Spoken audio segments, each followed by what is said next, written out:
Hello students, इससे पहले वाली क्लास में हमने laws of reflection and plane mirror से बनने वाली इमेज की कैरेक्टरिस्टिक्स के बारे में पढ़ा था।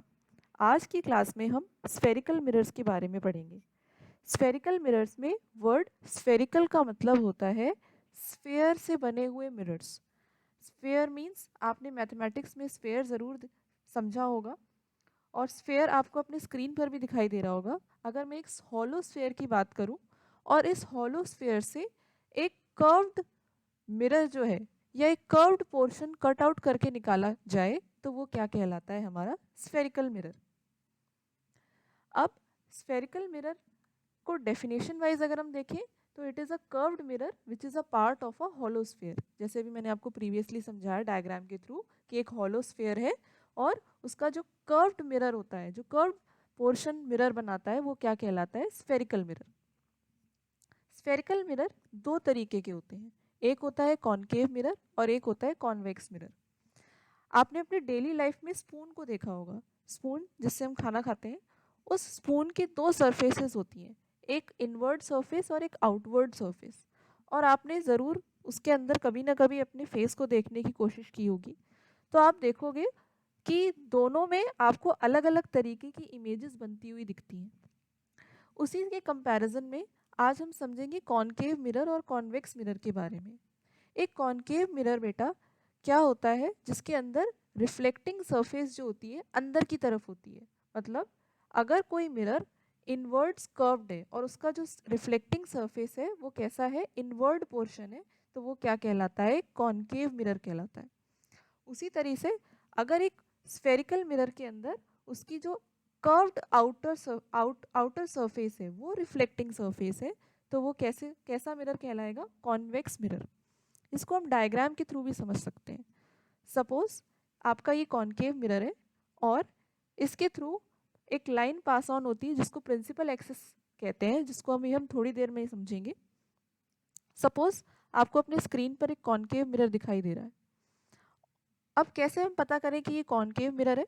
तो concave mirror is that mirror जिसकी इनर सरफेस से रिफ्लेक्शन होता है। आप देख रहे हो लाइट रेज आ रही हैं और इनर सरफेस से रिफ्लेक्ट बैक होकर जा रही हैं।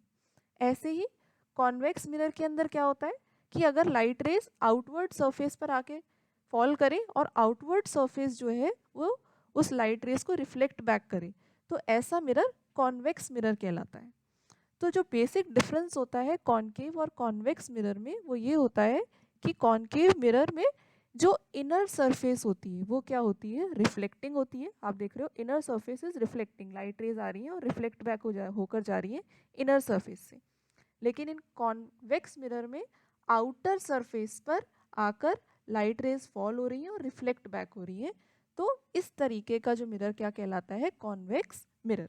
तो this is the basic difference between a concave mirror and convex mirror. But ये दोनों ही सर जो मिरर हैं ये किसके बने हुए हैं? स्फेयर के बने हुए हैं। आप देखो कि अगर हम इस पोर्शन को आगे की तरफ कंप्लीट करेंगे तो हमें क्या मिलेगा? एक स्फेयर मिलेगा, कंप्लीट स्फेयर। इसीलिए इन दोनों को हम स्फेरिकल मिरर्स कंबाइंडली कहते हैं, क्योंकि आप इन दोनों को अगर कंप्लीट करोगे तो क्या बनेगा? एक स्फेयर बन जाएगा। और ये उस स्फेयर से कट आउट होकर ही बने हैं, इसलिए इनको हम स्फेरिकल मिरर कहते हैं। अब इन दोनों ही मिरर्स से रिलेटेड कुछ इंपॉर्टेंट टर्म्स हैं जिनको आपको समझना ज़रूरी है, जो कि हम नेक्स्ट समझते हैं। जैसे सपोज मैंने आपको फिर से समझाने के लिए स्फेयर ड्रॉ किया है। अगर हम ये स्फेयर हटाएंगे तो इस स्फेयर से निकलकर क्या बना है? ये एक कॉनकेव मिरर, अभी मैंने आपको बताया। और इस कॉनकेव मिरर पर सपोज लाइट रेज आई, फॉल हुई और रिफ्लेक्ट होकर वापस आई। सिमिलरली एक और लाइट रे आई और इस इनवर्ड सरफेस इस कॉनकेव मिरर के ऊपर फॉल हुई और रिफ्लेक्ट बैक हुई। अब हमें कुछ टर्म्स यहाँ पर समझने की ज़रूरत है। सबसे पहला जो टर्म है which is the principal axis. आपको एक स्ट्रेट लाइन यहाँ पर दिखाई दे रही होगी which is known as principal axis. Principal axis बेटा क्या होता है? It is that straight line which straight passes through the pole of the mirror. अब पोल क्या होता है? पोल इज एक्चुअली, अगर हम इस मिरर को देखें, इस कॉनकेव मिरर को देखें, तो इसका जो सेंटर वाला पोर्शन है हमारा वो क्या कहलाता है, पोल कहलाता है। ठीक है, इस स्फेरिकल मिरर का जो मिडल पोर्शन है दैट इज नोन एज पोल। और यहां से निकलकर ये जो स्ट्रेट लाइन आपको दिखाई दे रही है वो क्या कहलाती है, प्रिंसिपल एक्सिस। रिफ्लेक्शन के बाद आप देखो लाइट रेज आपको दिखाई दे रही है, ये जो लाइट रे है वो किसके पैरेलल आ रही है, प्रिंसिपल एक्सिस की पैरेलल आ रही है। आप देखो ये लाइट रे जो आ रही है वो इस प्रिंसिपल एक्सिस की पैरेलल है, और ये वाली लाइट रे भी जो आ रही है इस कॉनकेव मिरर के पास आकर टकरा रही है, वो भी किसके पैरेलल है, प्रिंसिपल एक्सिस की।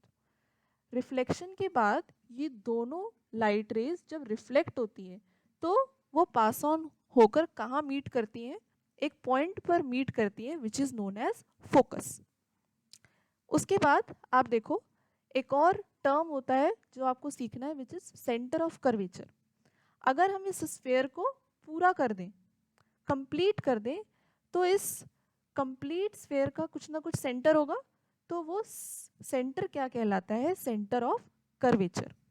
और पोल से इस सेंटर के बीच की ये जो आपको डिस्टेंस दिखाई दे रही है, या कह लो जब हम इस स्फेयर को पूरा करेंगे तो स्फेयर को पूरा करने पर अभी मैंने आपको बताया कि वो इस स्फेयर को जब हम पूरा कर दें तो उसका सेंटर क्या कहलाएगा, हमारा सेंटर ऑफ कर्वेचर। और सेंटर से यहाँ तक की, यहाँ से पोल से लेकर यहाँ तक की डिस्टेंस क्या हो जाएगी, रेडियस हो जाएगा उस स्फीयर का, and that is known as radius of curvature. Okay, तो फिर से समझो इस चीज़ को कि इस पूरे मिरर, इस पूरे स्फीयर को अगर हम कंप्लीट कर दें, मींस कॉनकेव मिरर क्या है, इस स्फीयर का पार्ट है, अगर हम इस स्फीयर को पूरा करें तो उसका जो सेंटर है वो क्या कहलाएगा, सेंटर ऑफ कर्वेचर। ओके, और इस स्फेयर का जो रेडियस है दैट मीन्स यहाँ से लेकर यहाँ तक का डिस्टेंस क्या कहलाएगा, रेडियस ऑफ कर्वेचर। ओके, और फोकस से ले पोल से फोकस तक के बीच का डिस्टेंस क्या कहलाएगा, फोकल लेंथ। अब इनको थोड़ा सा हम डिफाइन करते हैं, जो आपको याद रखना है कि सेंटर ऑफ कर्वेचर क्या होता है, it is the centre of the sphere of which the mirror is a part. अभी मैंने आपको बताया कि ये कॉनकेव मिरर एक स्फेयर का पार्ट है, तो इसका कुछ ना कुछ सेंटर होगा, तो वो क्या कहलाएगा, सेंटर ऑफ कर्वेचर। ऐसे ही रेडियस ऑफ कर्वेचर क्या है, it is the radius of the sphere of which mirror is part. आपको पता है मिरर कॉनकेव मिरर हो चाहे कॉन्वेक्स मिरर हो, वो एक स्फेयर का पार्ट है, तो उसका कुछ ना कुछ रेडियस होगा। जैसे अगर हम इसको कंप्लीट करें तो इस सेंटर से यहाँ तक का कुछ ना कुछ रेडियस होगा, तो वो क्या कहलाएगा, रेडियस ऑफ कर्वेचर। ठीक है, यहाँ से यहाँ तक का जो रेडियस है या डिस्टेंस है वो क्या कहलाएगा, रेडियस ऑफ कर्वेचर, ये पूरा। ओके, उसके बाद आप देखो नेक्स्ट क्या है, pole. It is the centre of the spherical mirror. अभी मैंने आपको बताया था ये स्फेरिकल मिरर हो गया, इसका जो सेंटर है वो क्या कहलाएगा, हमारा पोल।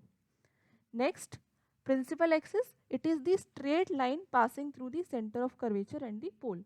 सेंटर ऑफ कर्वेचर और पोल से जो एक स्ट्रेट लाइन पास हो रही है वो क्या कहलाती है, प्रिंसिपल एक्सिस।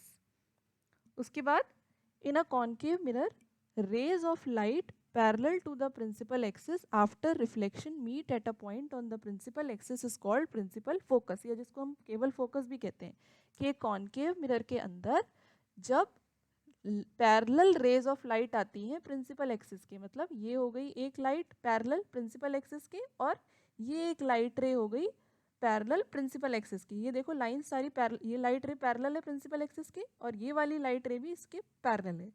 तो आफ्टर रिफ्लेक्शन ये लाइट रेज एक पॉइंट पर मीट करती हैं जिसको हम क्या कहते हैं, आइदर फोकस और प्रिंसिपल फोकस। ठीक है, अब देखो कॉन्वेक्स मिरर की अगर हम बात करेंगे तो देखो वापस से जाएं अगर हम कॉन्वेक्स मिरर पर, तो कॉन्वेक्स मिरर में आप देखो अगर हम इस स्फेयर को पूरा करेंगे तो फोकस क्या होगा, मिरर के बिहाइंड होगा। आप देखो कॉन्वेक्स मिरर का रिफ्लेक्टिंग सरफेस ये वाला है, ठीक है, ये रिफ्लेक्टिंग सरफेस है, तो इसके बिहाइंड मतलब इसके पीछे आपको फोकस देखने को मिलेगा, जबकि एक कॉनकेव मिरर में जहाँ पर रिफ्लेक्टिंग सरफेस है उसके आगे ही फोकस होगा। लेकिन कॉन्वेक्स मिरर में क्या होता है, फोकस क्या होता है, पीछे होता है, और सेंटर ऑफ कर्वेचर भी क्या होता है, पीछे होता है। आगे आने वाली क्लासेस में इसको आप और अच्छे से समझेंगे। Thank you.